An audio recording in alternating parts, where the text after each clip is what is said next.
Hello, good day to all of you. Radhe Radhe. आज हम जिस विषय को लेकर उपस्थित हुए हैं वह है आत्मा का सौंदर्य, यानी खूबसूरती जो आत्मा को जान लेने के बाद उत्पन्न होती है या आत्मा को अपने अंदर प्राप्त करने के बाद उत्पन्न होती है, या वह सौंदर्य, वह खूबसूरती, वह सुंदरता जो हम अपने इष्ट से मुखातिब होने के बाद अपने अंदर पाते हैं, आत्मा का सौंदर्य। तो क्या होता है आत्मा का सौंदर्य? आत्मा का सौंदर्य केवल बाहरी सौंदर्य पर ही निर्भर नहीं होता। आत्मा का सौंदर्य अंदर के आंतरिक गुणों में विकास की वजह से उत्पन्न होता है। आत्मा का सौंदर्य, तो पहले हम ये जानें कि आत्मा क्या होती है। आत्मा हमारे जब हमें शरीर मिलता है तब वो हमें या तो मूलाधार केंद्र पर मिलती है। जब हमारे शरीर में जब हम पैदा होते हैं, होश संभालते हैं, तब हमारा आत्मा का जो स्थान होता है या तो मूलाधार केंद्र में स्थित होता है या उससे ऊपर उठकर नाभि केंद्र में स्थित होता है। हमारे पिछले जन्म के कर्म बंधनों या कर्म प्रभाव के वजह से हमें अपनी आत्मा इस शरीर में या तो मूलाधार केंद्र में स्थित हुई स्थान पर पाई जाती है, या अगर हमें हमें हमारा जीवन स्तर थोड़ा ऊंचा है, अच्छा है और बहुत हम पर ईश्वर की कृपा हुई है, तो हमारा आत्मा का स्थान नाभि केंद्र पर स्थित होता है। ज़्यादातर मनुष्यों में ये दो स्थानों पर आत्मा स्थित होती है। जब उन्हें मनुष्य शरीर मिलता है वहाँ से उन्हें ऊपर उठना ही पड़ता है अगर ईश्वर की दिशा में अग्रसर होना है, या उन्हें हृदय क्षेत्र में स्थित गर्भगृह में प्रवेश करना है। हृदय क्षेत्र का स्थित गर्भगृह में ईष्ट होते हैं और गर्भगृह, ये हृदय क्षेत्र मन के आचारों विचारों से आच्छादित होता है। इंसान को यहाँ पर माइंड मिलता है, बुद्धि मिलती है या दिमाग मिलता है, जिसकी वजह से वो मन के कंपेनियनशिप से सुपरफिशियली माइंड और मन के कंपेनियनशिप से इस शरीर को चलाता है। हमारी आत्मा स्थित होती है अम्लाइकल केंद्र के सेंटर पर या नाभि केंद्र पर स्थित होती है या प्यूबिक सेंटर पर स्थित होती है, जैसे हमारे आचार विचार और हमारा रहने सहने का स्थान है उस पर आधारित होती है। तो हम जब हृदय क्षेत्र की तरफ अग्रसर होने लगते हैं, अम्लाइकल सेंटर से अपने आत्मा को ऊंचा उठाना चाहते हैं, तो हम ज़्यादातर अम्लाइकल सेंटर पर होते हुए तो माइंड और मन से रिलेटेड चीज़ों पर निर्भर होते हैं, दिमाग और मन से रिलेटेड चीज़ों पे। पर जब हम हृदय क्षेत्र की तरफ अच्छे विचारों से, अच्छे कर्मों से अग्रसर होने लगते हैं, ईश्वर का ध्यान मान करके ईश्वर की तरफ अग्रसर होके, तो हमारा युद्ध होता है नकारात्मक विचारों से, मन की नेगेटिविटी से, मन के विकारों से हमारा युद्ध होता है। अंदर हम अगर गर्भगृह में प्रवेश करना चाहते हैं, तो अपने इष्ट के पास प्रवेश करना चाहते हैं जो हृदय क्षेत्र में इस शरीर के गर्भगृह में स्थित है, उनमें उनके पास पहुंचना चाहते हैं, तो हमारा मन जो ऊपर से कवरिंग है, ऊपर से विचारों को आच्छादित या कवर अप करके रखा हुआ है गर्भगृह को मन के विचारों ने, उनसे हमारा युद्ध होता है, उस नेगेटिविटी से। उस नेगेटिविटी से अगर हम बचना चाहते हैं तो सीधा ही अपने इष्ट से मुखातिब हुआ करिए सुबह 10 मिनट के लिए, और उनका ध्यान किया करिए, उनसे बातें किया करिए, उनसे अपने दुख सुख साझा किया करिए। ये कार्यक्रम अगर आप अपना लेते हैं और इस कार्यक्रम को जो सुबह 10 मिनट आप अपने इष्ट से मुखातिब होते हैं, इस कार्यक्रम को अगर आप अपना लेते हैं तो आप धीरे धीरे आत्मा के सौंदर्य में उतरने लगते हैं। ठीक है, यहाँ तक बात समझ में आ गई? क्योंकि आत्मा का सौंदर्य जब हमें प्राप्त होने लगता है तो हम में क्या गुण प्रस्फुटित होते हैं, या क्या गुण दृष्टिगोचर होते हैं, या क्या गुण हमारी पर्सनालिटी में दिखाई देने लगते हैं, वो मैं आपको बताऊंगी। हम में अप्रतिम सौंदर्य की उत्पत्ति होने लगती है। अप्रतिम शब्द बहुत से लोगों को पता नहीं होगा, इसका अर्थ होता है इनकम्पेरेबल, यानी जिसकी किसी से तुलना की ना जाए, तुलना नहीं, जिससे किसी की तुलना नहीं की जा सकती। ऐसा सौंदर्य हमारे शरीर में, हमारे मुखमंडल पर उदय होने लगता है।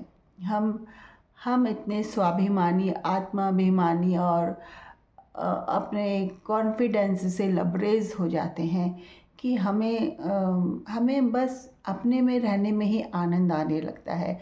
और हमें ऐसा लगता है कि संसार क्या मतलब बदहवास सा हो के कभी कुछ कार्य इधर कर रहा है, कुछ कार्य इधर कर रहा है, और हम अपने स्टेबिलिटी में आके we just begin to look the world. हम संसार को देखने की दृष्टि पा लेते हैं। मतलब हम संसार के एक पुतले बन के उसके इशारे पे चलने वाले ना रहकर हम अपनी स्वतंत्रता से अपना कार्य ईश्वर के प्रभावानुसार करते हैं या नहीं करते हैं। और हम अपने यूनिकनेस में, हम अपने अपने एकत्व में रहते हुए, ईश्वर के साथ सामंजस्य में रहते हुए, हम इस संसार को एक अलग ही दृष्टि से देखने लगते हैं। और एक अलग ही दृष्टि हम संसार को देखने की पा लेते हैं। हमें लगता है पूरा संसार क्या बदहवास होके कभी कुछ कर रहा है, कभी कुछ कर रहा है, कभी ऐसे कर रहा है, कभी ऐसे कर रहा है। why can't this world can take a proper decision to accomplish their work? मतलब ये संसार जो बदहवास सा, बिना किसी नियंत्रण के, बिना किसी अच्छे नियंत्रणकर्ता के अंडर काम ना करने से ये बदहवास सा इधर उधर भाग दौड़ कर रहा है, भागा दौड़ी कर रहा है। ये ढंग से कुछ प्रॉपरली निर्णय लेकर अपने आप को भी संतुलित रख के क्यों नहीं कोई काम कर सकता। मतलब ऐसे विचार हमारे अंदर आने लगते हैं। तो आत्मा का सौंदर्य जब दृष्टिगोचर होने लगता है ना, तो एक अलग ही विचारधारा उस व्यक्ति में प्रवाहित होने लगती है। वो व्यक्ति अपना टाइम पास चुगली में, दूसरों की बुराई में, किसी की ईर्ष्या करना, किसी की भर्त्सना करना, किसी के ऊपर कमेंट करना या हंसी उपहास ठट्टे में वो व्यक्ति अपना टाइम पास नहीं करता। उसको लगता है ये बकवास चीज़ है। Why to waste time in such useless और अनलॉजिकल थिंग्स। वो ऐसे कार्य से दूर भागता है। ऐसे लोगों की महफिल में भी बैठने से उसको अच्छा नहीं लगता। वो उस चीज़ को अवॉइड करता है जहाँ बेफालतू की बकवास, बेफालतू का हंसी ठट्टा, एक दूसरे की बुराई या चुगली टाइम पास के लिए जहाँ ये कार्य किया जाता है, वह व्यक्ति उस स्थान पर जाने से बचता है, नहीं जाता। हाँ, जहाँ पर एक दूसरे की बुराई के अलावा या एक दूसरे की बातों के अलावा कुछ बात ही नहीं है, वहाँ पर वह व्यक्ति जाने से बचता है। उसे लगता है दूसरों की बातें क्या करनी, करनी है तो अपनी करो या अपने ईश्वर की करो, अपने घर की करो, अपने परिवार की करो, और काम की बातें करो, अपनी जॉब की करो, वो करो। लेकिन एक दूसरे की, उसने ऐसा किया, why we talk about third person, why we talk about third person. हमारी ज़िंदगी में किसी तीसरे की बात हम क्यों करें? हम अपनी बात करें, हमारे जो सामने प्रेजेंट है उससे वार्तालाप करें, उसकी बात करें, बस। Why to talk about third person कि उसने ऐसा किया था, उसने ऐसा किया था, वो ऐसा था, वो ऐसा था, उसने मेरे साथ ये कर दिया, वो तो ऐसा आदमी है, अरे उससे क्या करना, वो तो ऐसा है। अरे भैया, तुम बैठे हो, तुम्हारा इष्ट बैठा है अंदर और तुम्हारे सामने वाला व्यक्ति बैठा है, बस उससे संबंधित बात करो ना। किसी तीसरे पर्सन की बात आप क्यों कर रहे हो? जब तक कोई ऐसी बात नहीं है कि आपके किसी बिजनेस से रिलेटेड या किसी जॉब से रिलेटेड कोई ऐसी भूमिका किसी की नहीं है, तब अनर्गल बातें, बेफालतू की बातें, हम अपना ज़्यादातर समय इसी बात में तो व्यर्थ करते हैं। आप सच पूछो, कहाँ जाता है? आपके पास समय नहीं होता, कहाँ जाता है आपका टाइम, कहाँ जाता है? मैं मेनली उन व्यक्तियों की तरफ इशारा कर रही हूँ जिनका टाइम ज़्यादातर मोबाइल और टीवी में जाता है या दूसरों की चुगली या बुराई करने में जाता है। कहाँ वेस्ट कर देते हो आप अपना टाइम? हाँ, अपना टाइम का सामंजस्य अच्छी तरह से करिए। आत्मा के सौंदर्य में ये सारी चीज़ें आती हैं। आपके सारे कार्य समय पे निबटने लगते हैं, क्योंकि आपका दिमाग अननेसेसरी चीज़ों में जाएगा ही नहीं। आपका दिमाग अपने में रहेगा, अपने इष्ट में रहेगा, अपने काम धंधे में रहेगा जो आप कर रहे होगे, अपने घर के व्यवस्थाओं में रहेगा, है। फिर किसी दूसरे ने ऐसा कहा, वो ऐसा, वो वैसा, वो वैसा। अरे दुनिया जहान चाहे जैसी भी हो, होने दो। अपने को क्या फ़र्क पड़ रहा है? हम तो अपने को कल्टीवेट करें ना, हम तो अपने आंतरिक गुणों का विकास करें ना। कोई हमारे बारे में भी कह रहा होगा कि वो ऐसी, वो ऐसी, वो ऐसी, तो फिर क्या? तो हमारे बारे में कोई कह रहा है, वो जाने। हम जैसे हैं और हमें जैसा अपने आप को निखारना है, अपने प्रभु को जैसे भी हो, जैसे भी तुम हो, अच्छे बुरे जैसे भी तुम हो, जैसे भी तुम में गुण दोष हो, अपने प्रभु का और अर्पित हो जाओ। अपने प्रभु के सामने हो जाओ कि प्रभु मैं तो देख जैसा हूँ जैसा हूँ, तू मुझे निखार दे, अपने लायक बना दे। प्रभु देर सबेर आपको निखार ही देगा, अपने लायक बना ही देगा। ऐसा करके तो देखिए, जब भी प्रभु के सामने हाथ जोड़े, ये बोलिए कि हे कृष्ण, हे भगवान, हे मेरे ईष्ट, मुझे अपने लायक बना दे यार। संसार तो मेरे में न जाने कितने गुण और कितने अवगुण अवगुण ढूंढता रहता है। तू तो मुझे अपने लायक बना दे कि जब ये तन छूटे, जब ये मन छूटे, जब ये धन छूटे, जब ये संसार छूटे, मैं तेरे काबिल हो जाऊं। बस इतनी कृपा कर मेरे पे। और क्या मांगना है भगवान से? यही मांगो कि मुझे तो ऐसा बना दे। है तो भगवान बनाएगा नहीं? बनाएगा, क्यों नहीं बनाएगा? और जब आप ऐसा मांगने लगते हो, तब आपकी आत्मा में गुणों का संचार होने लगता है, गुण आने लगते हैं। पहला गुण तो यही आता है कि आप दूसरों की बुराइयां करने से बचने लगते हो। दूसरे लोग अगर चार बातें बना रहे हो, तो आप उस महफिल में जाने से कतराने लगते हो। आपको उधर जाना अच्छा नहीं लगता है, आप बचते हो उधर जाने से। दूसरा गुण क्या आता है? दूसरा गुण ये आता है कि आप अपने विचारों में इतने व्यस्त नहीं रहते, आप मुद्दे की बात पर व्यस्त रहते हो। आप विचारों में खोए खोए नहीं रहते कि कभी किसी के बारे में कुछ सोच रहे हैं, किसी के बारे में कुछ सोच रहे हैं। अरे क्यों सोचो किसी के बारे में? सोचो तो अपने बारे में सोचो, अपने प्रभु के बारे में सोचो, अपने परिवार के बारे में सोचो, जो आपसे रिलेटेड चीज़ें हैं उनके बारे में सोचो। Why to think about other people and their business and their useless thinkings and their useless chores? है, उसने ये कह दिया, उसने कह दिया, फला यूँ हो गया, फला यूँ हो गया, भाड़ में जाए फला यूँ फला यूँ। क्या मतलब आया अपनी इतनी अच्छी ज़िंदगी को दूसरों की बकवासों में वेस्ट करने का? क्या मतलब आया? तो इसका कोई मतलब नहीं है, कोई सेंस नहीं है। ठीक है, तो बिना बात की बातों में टाइम वेस्ट करना बंद कर दीजिए। Don't waste your time, it is very important. Instead of wasting your time, just sit in in God's, मतलब भगवान के ध्यान में बैठें आप। अगर आपके पास बहुत ज़्यादा फालतू टाइम है, तो भगवान को अर्पित कर दीजिए वो टाइम। भगवान से विनती करिए उसमें कि भगवान बता तेरे लायक मैं क्या कर सकता हूँ। भगवान यही कहेगा, अरे यार मेरी पुरानी चीज़ें पढ़ यार, पुराने पोथे पत्रे निकाल और मेरे बारे में जानकारी ले, ऐसे ही कहेगा। तो ये तो सब आप पर निर्भर करता है कि आप अपने टाइम को कैसे मैनेज करते हैं, कैसे मैनेज करेंगे।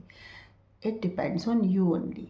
सो डोंट, अपनी कमियों का जायज़ा आप खुद लीजिए। हम दूसरों की कमियों का जायज़ा लेने नहीं आए हैं संसार में, हम अपने को विजुलाइज करने आए हैं। आपके पास दिमाग है, आप जब दूसरों की कमियों पे अच्छा बुराई का टीका टिप्पणी कर सकते हैं, तो अपने को उस नज़र से देखिए कि ये एक व्यक्ति है, ये एक व्यक्ति है और मैं इसका समीक्षक हूँ। मैं इसका अच्छा बुरा पहचानने के लिए बैठा हुआ हूँ। आप इस व्यक्ति के ऊपर समीक्षक बनिए, समीक्षक, जस्ट टू गिव निर्णय, या आप इस व्यक्ति की बुराइयों और अच्छाइयों को देखिए, ऐसे देखिए, एक समीक्षक की तरह, एक इंस्पेक्शन करने वाले की दृष्टि की तरह, कि ये जो व्यक्ति है, यानी कि मैं ही हूँ, ये जो व्यक्ति है, इसमें क्या गुण और क्या अवगुण है। अगर इसमें जो गुण हैं उनसे आप खुश होइए और गुण को और निखारिए। अगर इसमें कुछ अवगुण आपको नज़र आ रहे हैं, आपके व्यक्तित्व में कोई अवगुण आपको नज़र आ रहे हैं, तो उनको आप निखारिए।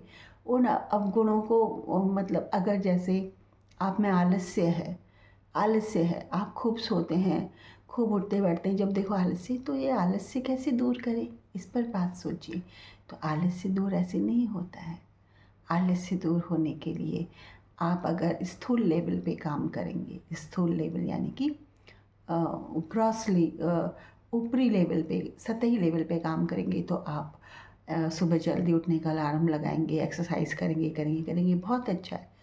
पर ये आलस्य जैसी चीज़ स्थूल लेवल पे कभी कवर अप हो जाती है कि कभी आप बहुत एक्टिव हो जाते हैं और काम करने लगते हैं, पर कभी ये कवर अप नहीं होती।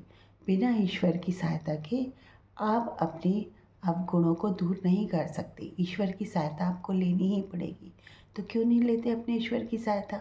ईश्वर आपके हृदय में ही तो बैठा हुआ है। उससे अपने बुराइयों के बारे में बोलिए कि प्रभु मेरे में ये बुराई है यार, मेरी इस बुराई को ठीक कर दे यार, मेरी इस बुराई को ठीक कर दे। रोज़ाना अपनी बुराइयां गिन के अपने प्रभु को बताइए और बोलिए प्रभु मैं इसको सुधारना चाहता हूँ, मेरे को ये ठीक कर दो।